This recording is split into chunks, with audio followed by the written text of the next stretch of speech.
Shalom anak-anak, apa kabarnya? Semuanya dalam keadaan baik ya.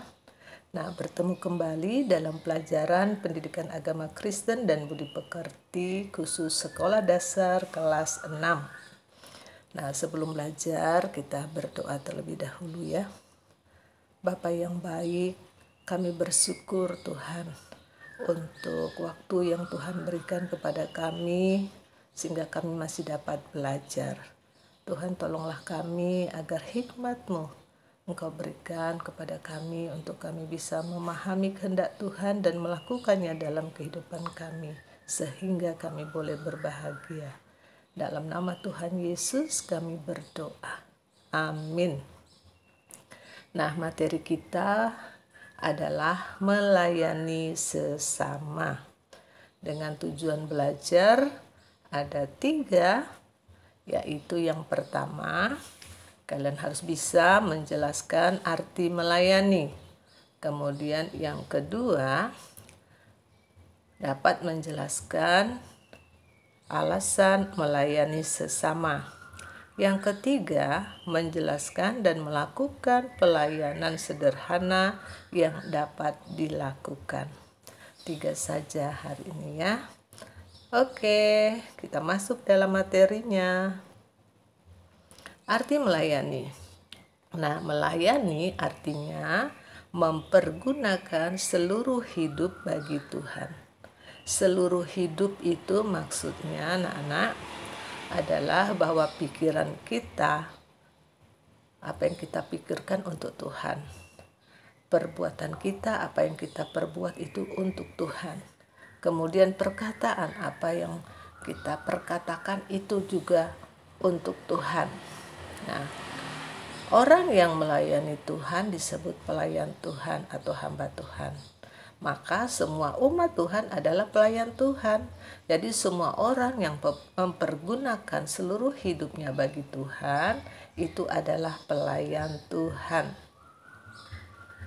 Kita lanjut, alasan melayani.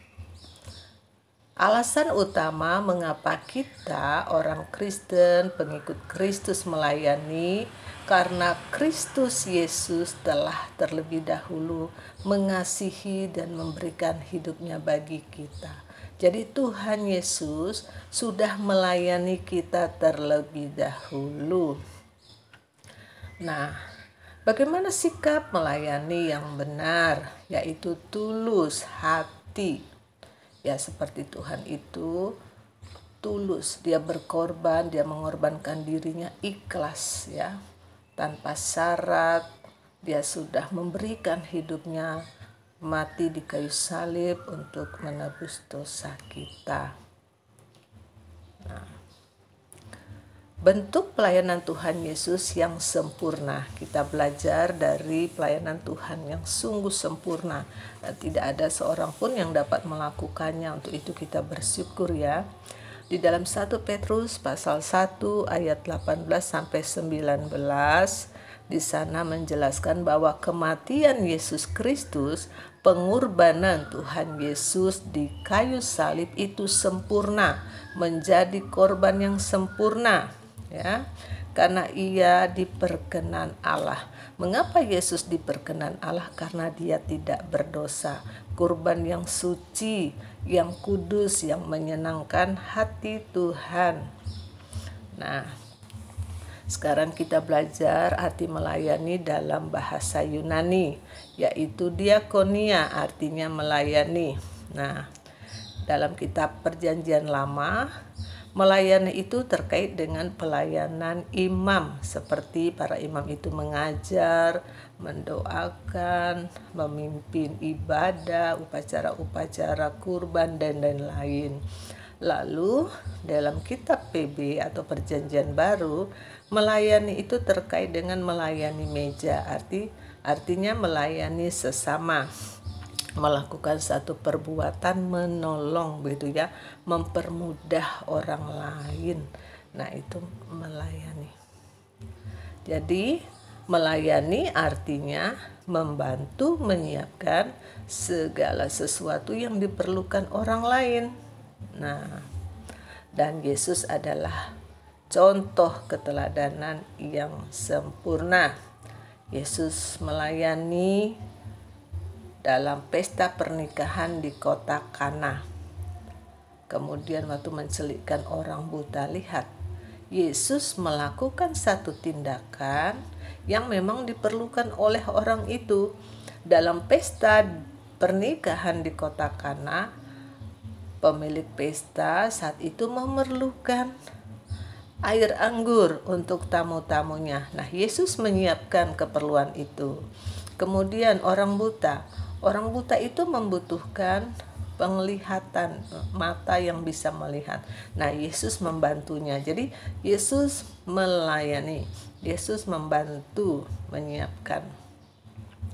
Nah, contoh-contoh atau bentuk-bentuk pelayanan Yesus: mencelikkan orang buta, lalu membuat mukjizat air menjadi air anggur, lalu Yesus membasuh kaki para murid, Yesus memberi makan 5.000 orang. Nah, itu contoh-contoh saja. Masih banyak lagi yang lain yang bisa kalian baca di dalam Alkitab. Nah, siapa yang bisa melayani? Semua orang bisa melayani.